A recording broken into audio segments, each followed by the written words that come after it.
안녕하세요. 삼자 톡톡.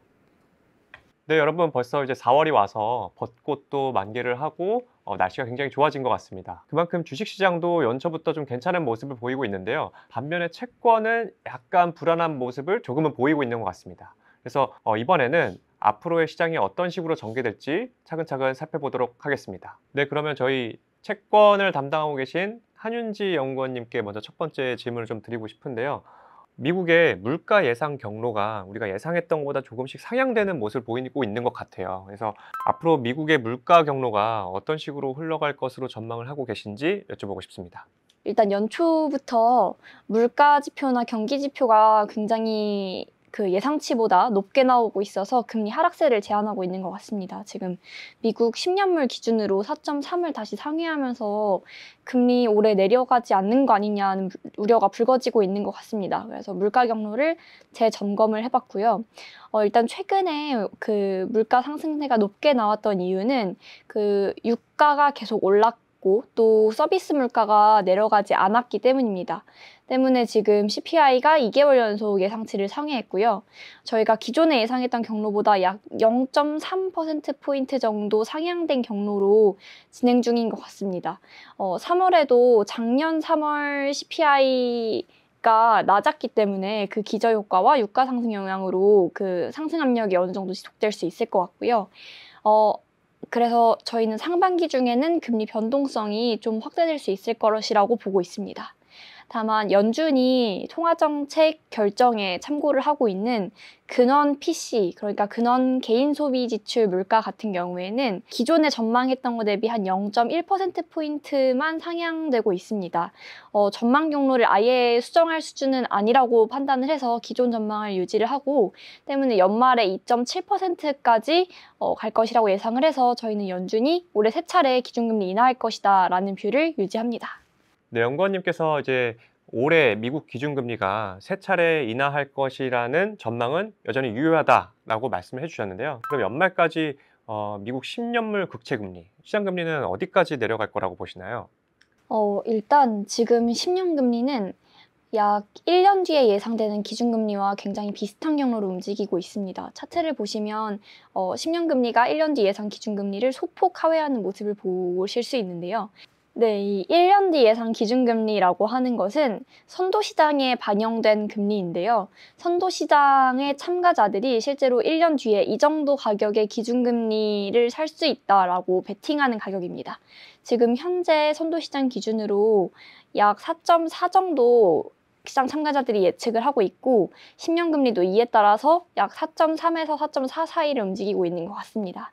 그러니까 올해 연말이 되면 10년 금리는 2025년 12월에 예상되는 기준금리와 비슷한 레벨이겠죠.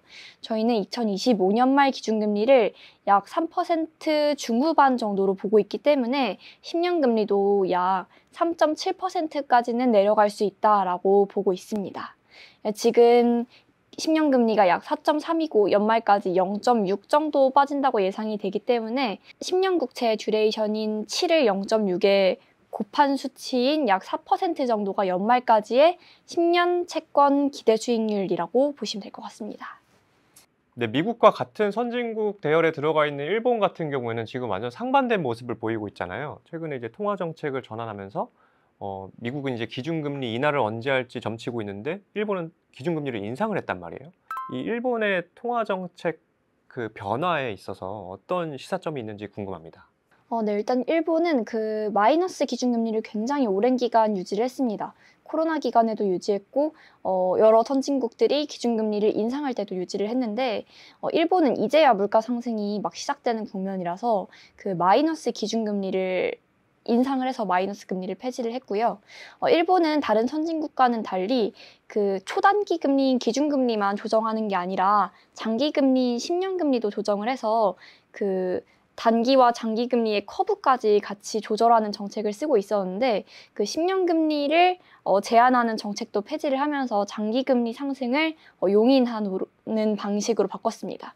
다만 이렇게 너무 오랜만에 통화 정책을 바꾼 거라서 장기 금리가 급등할 수 있는 가능성이 있기 때문에 금리가 급등한다면 국채 매입을 하겠다는 그런 어떤 첨언을 해서 약간 시장은 그렇게 심하게 변동하지는 않았고요.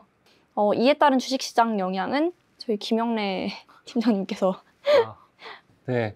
뭐 결국에는 BOJ가 통화 정책을 정상화하게 된다면은 그 엔화 약세 압력이 완화가 될 수밖에 없을 것 같습니다. 그렇게 된다면 현재 좀 괴리가 확대되어 있는 그 예나 베이스의 주식시장과 그리고 달러화 베이스의 주식시장의 괴리가 축소될 가능성이 높아집니다. 그렇게 되면은 지금 일본 주식시장 입장에서는 주가의 상단이 조금 제한되는 모습을 보일 가능성이 높고요. 그리고 또 엔화와 연동되는 게 외국인 자금의 유출입이 될 수 있겠는데 엔화 약세 압력이 완화가 된다면은 외국인의 자금 유입세가 둔화가 될 수도 있고요. 그리고 또 단기 차익 실현 매물도 출회할 수 있다는 점에서 주식시장은 조금 부담이 될 수 있는 상황이다. 라고 보시면 될 것 같습니다. 다만 일본 주식시장 같은 경우에는 기업 이익이 어느 정도 견고한 상태를 유지하고 있기 때문에 이런 부분이 하단을 조금 지지하고 있어서 생각보다 지금 주식시장은 좀 견고한 움직임을 보이고 있다라고 보시면 될 것 같습니다. 네, 연구원님, 근데 일본 같은 경우에는 이 엔화 약세가 어떻게 보면 약간 수혜를 줄 수 있는 업종들로 구성이 된 국가이지 않습니까? 뭐 수출이라든지 이게 무역과 관련 업종이 많기 때문에. 근데 엔화 약세가 진정이 되면 그 일본의 그 핵심 무역과 그리고 또 내수 시장 이런 환경들은 어떻게 변화하나요? 네, 뭐 저희가 교과서로 배운 거면은 그 환율이 약세가 되면 수출 국가 입장에서는 수혜를 받을 수 있다. 수출이 늘어나기 때문에 그럴 수 있다라고 하는데 실제로 그렇지 않은 상황도 많았습니다. 근데 최근에 나타나는 현상이 그 엔화 약세로 인해서 중간재 가격이 올라가면서 생각보다 그렇게 수출 증가 효과가 나타나진 않았다라고 보시면 될 것 같습니다. 실제로 그 환율 효과를 제외한 그 계약 통화 기준의 수입 물가를 보시면 이게 마이너스거든요. 그러니까 내수 시장 둔화 가능성도 어느 정도 시사하고 있다라고 보시면 될 것 같습니다. 그리고 전반적으로 지금 그 출항 포트콜이라고 하죠. 뭐 항만 대기 요청이라고 하는데 이런 게 조금 줄어들고 있는 걸로 봐서는 무역 환경도 그렇게 좋지는 않은 상황인 걸로 추정이 되고 있습니다. 그래서 전반적으로 보면은 그 무역이나 내수 시장 둔화 가능성도 어느 정도 염두해야 되는 상황이다라고 보시면 될 것 같습니다. 뭐 실제로 최근에 그 내수 시장을 보시면은 그 도소매 판매 증가율이 하락을 하고 있는 모습을 보이고 있습니다. 전반적으로 내수 시장이 조금 둔화가 되고 있는 모습을 보이고 있고요. 그리고 최근에 그나마 다행인 게 원래는 실질 임금이랑 그 명목 임금이랑 괴리가 굉장히 컸거든요. 근데 요번에 춘투라고 해가지고 임금 협상을 하는데 그게 목표치가 5.0%였는데 요번에 실제로 5.4% 정도까지 달성을 했다고 합니다. 그러니까 실질적으로 지금 임금이 상승하는 국면에 와 있기 때문에 아까 말씀드렸던 것처럼 엔화 약세 기조가 완화가 된다면은 수출주 같은 경우에는 조금 지지부진할 가능성이 높다라고 보고 있지만 임금 상승 효과를 감안을 한다면은 소비재, 그러니까 일본 소비재죠. 일본 소비재에 관심을 가질 필요는 있겠다라고 판단을 하고 있습니다. 최근 정말 오랫동안 지지부진했던 중국 시장이 드디어 좀 성과가 좀 개선되는 모습을 보이고 있는 것 같습니다. 앞으로의 중국 시장은 어떻게 보시나요?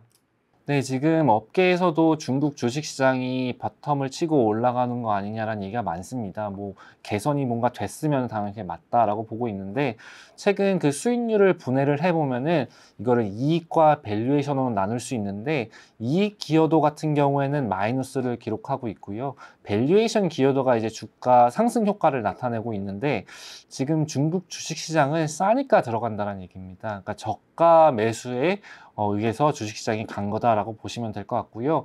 그리고 주식시장의 근간이 될 수 있는 이익 증가율 같은 경우에 중국은 하락하고 있기 때문에 이게 추세적으로 이어갈지에 대한 의문점은 지속되고 있는 상황이다라고 보시면 될 것 같습니다.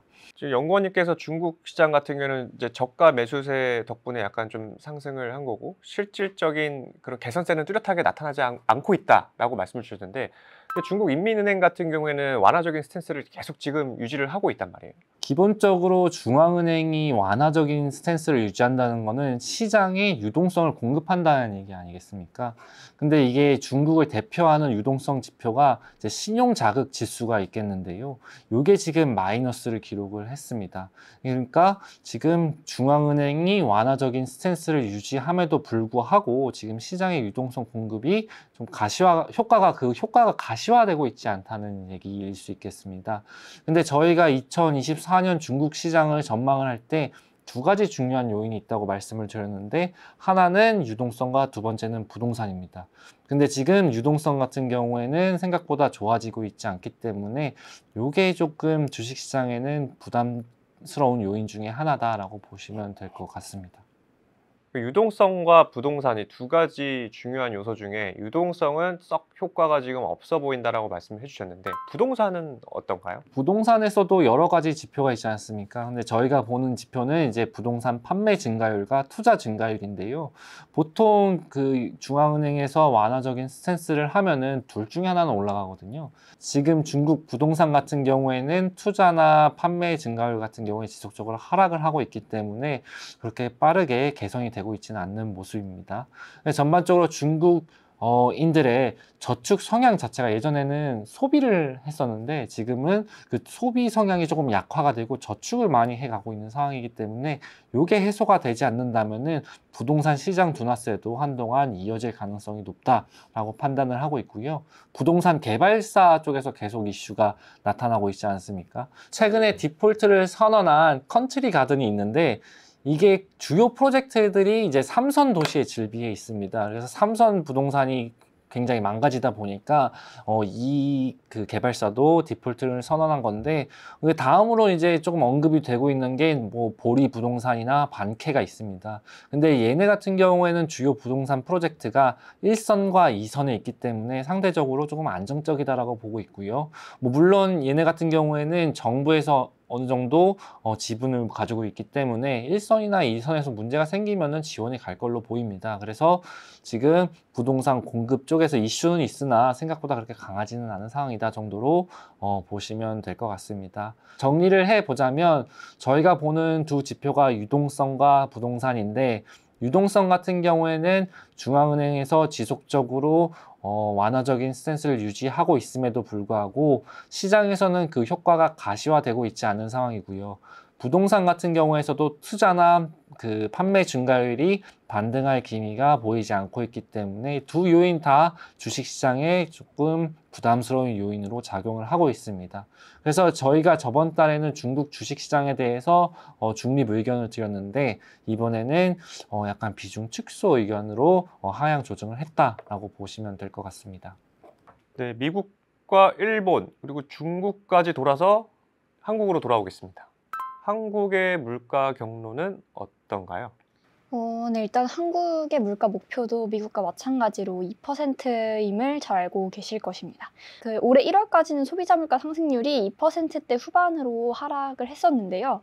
2월 소비자 물가 상승률 3.1%로 다시 반등을 했고, 어제 발표된 3월 소비자 물가 상승률 또한 전년 동월 대비 3.1%로 3%대 상승률이 두 달 연속 나왔습니다. 다만 지금 글로벌이 그 물가가 하락하지 않고 있는 원인은 공급 측 요인인 그 원자재나 그 농산물 이런 것보다는 서비스 물가가 좀 더 중요한데, 한국의 물가가 이렇게 재반등한 이유는 대부분의 원인이 농축수산물 때문이고요.